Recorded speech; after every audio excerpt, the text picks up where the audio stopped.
अहिल्या ब्रह्मा जी की मानस पुत्री थीं। सृष्टि के निर्माता ब्रह्मा जी ने एक स्त्री का निर्माण किया जिन्हें वे अहिल्या के नाम से पुकारते थे। अहिल्या अत्यंत रूपवान थी तथा उन्हें यह वरदान प्राप्त था कि उनका यौवन सदा बना रहेगा। उनकी सुंदरता के सामने स्वर्ग लोक की अप्सराएं भी फीकी नजर आती थीं। अहिल्या की सुंदरता के कारण सभी देवता उन्हें पाने की इच्छा रखते थे। ब्रह्मा जी ने अहिल्या की शादी के लिए एक परीक्षा का आयोजन किया जिसके विजेता से वह अहिल्या की शादी रचना चाहते थे। सभी देवताओं को निमंत्रण दिया गया। सभी देवता उस परीक्षा के लिए उपस्थित हुए। महर्षि गौतम ने यह परीक्षा उत्तीर्ण की।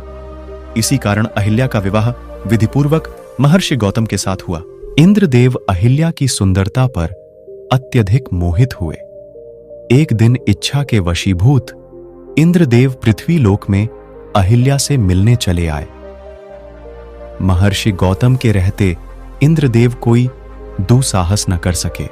इंद्रदेव ने अहिल्या से मिलने के लिए एक योजना बनाई तथा चंद्रमा उस योजना में शामिल किया कि जब महर्षि गौतम प्रातःकाल गंगा स्नान के लिए जाएंगे तो उस समय का लाभ उठाकर वह अहिल्या को प्राप्त कर लेंगे। योजना के अनुसार चंद्रदेव ने अर्धरात्रि को मुर्गे की बांग दी। गौतम महर्षि समझे कि सवेरा हो चला है। वह तुरंत उठे तथा गंगा तट पर स्नान करने चले गए।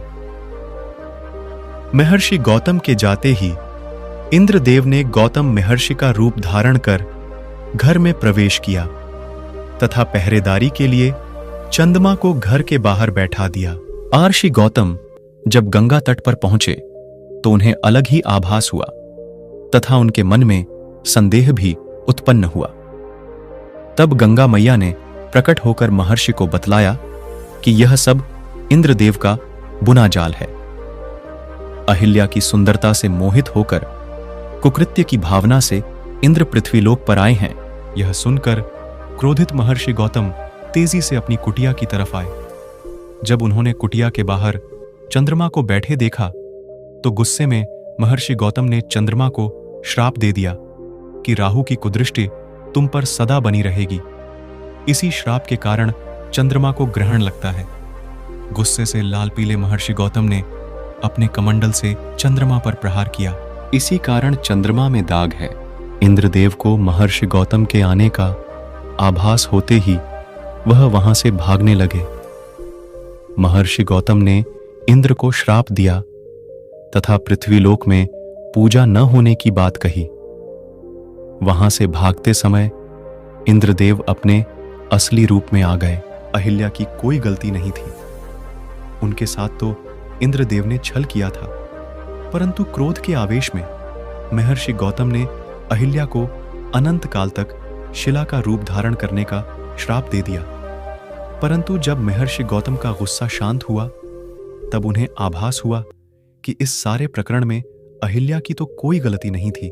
उन्होंने जो श्राप अहिल्या को दिया था उससे उन्हें काफी दुख हुआ, परंतु वह अपना श्राप वापस नहीं ले सकते थे। तब उन्होंने अहिल्या की शिला से कहा, जब तुम्हारी शिला पर किसी दिव्य आत्मा के चरणों की धूल स्पर्श करेगी तब तुम अपने असली रूप में आ जाओगी। इतना कह महर्षि गौतम वहां से चले गए। युग बीत जाने पर महर्षि विश्वामित्र राक्षसी ताड़का वध के लिए अयोध्या से प्रभु श्री राम एवं उनके भाई लक्ष्मण को अपने साथ लेकर आए। ताड़का वध के बाद भगवान श्री राम की वन में एक तरफ वीरान पड़ी कुटिया पर पड़ी तो वह वहां गए तथा अपने गुरु महर्षि विश्वामित्र से पूछा, गुरुवर, यह अत्यंत सुंदर कुटिया किसकी है जहां इतनी वीरानी है? प्रतीत होता है कि युगों से यहां कोई आया गया नहीं है। कोई पशु पक्षी भी इस सुंदर कुटिया में नजर नहीं आ रहा। आखिर इसका क्या कारण है? इस रहस्य को बताइए। तब महर्षि विश्वामित्र ने कहा, हे प्रभु, यह कुटिया वर्षों से आपके आने का इंतजार कर रही है। इस कुटिया में आप जो शिला देख रहे हैं, यह आपके चरणों की धूल का युगों से इंतजार कर रही है। भगवान श्री राम ने महर्षि विश्वामित्र से पूछा, आखिर इतने वर्षों से यह शिला क्यों मेरी चरण रज का इंतजार कर रही है? इतना सुनकर महर्षि विश्वामित्र ने भगवान श्री राम एवं लक्ष्मण जी को अहिल्या की पूरी कथा सुनाई। पूरी कथा सुनने के बाद भगवान श्री राम ने अपने चरणों से उस शिला का स्पर्श किया। चरणों के स्पर्श से शिला अहिल्या के रूप में परिवर्तित हो गई। उस अवसर पर भगवान श्री राम ने अहिल्या से कहा कि इस सारे प्रकरण में आपका कोई दोष नहीं। अब गौतम महर्षि भी आपसे क्रोधित नहीं है। अहिल्या के वास्तविक रूप में आते ही वीरान कुटिया में फिर से बाहर आ गई। पक्षी चहचहाने लगे। इस प्रकार भगवान श्री राम ने देवी अहिल्या का उद्धार किया।